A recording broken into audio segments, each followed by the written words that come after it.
lưới sông nọ sông chia nè còn lót ra sông chia bên lòng nè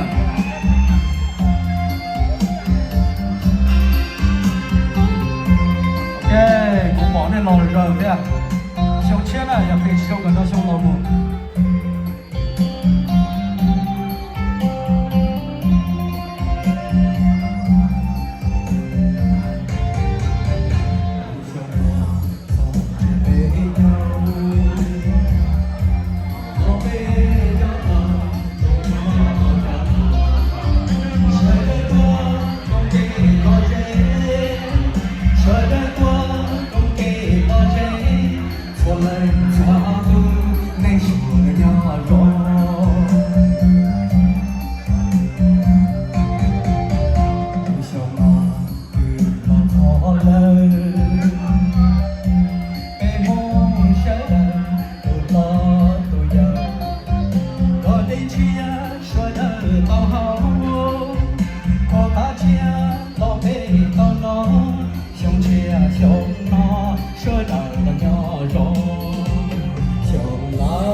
thời kia ta lũ sông chia cho đời nhỏ ca chia lưu sông mò suốt đời xin chê nhỏ lúa xin gì họ bê mày mông họ bê cho mông nhỏ chê mua chia bê cho mông nhỏ chê mua chia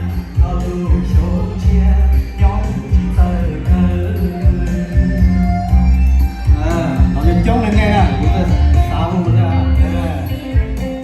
Cố gắng không được sao nó rất là tốt nhỉ.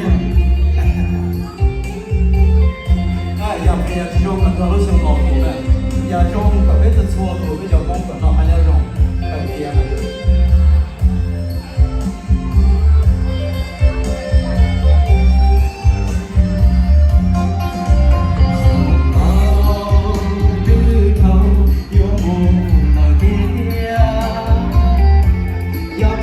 cho tiếng gió sông lò mù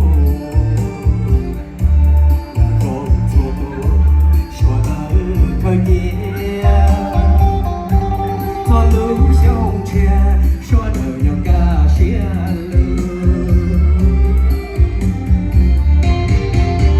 lũ sông nó xóa đời xin chi nhỏ lúa thiên gì họ bê hay mong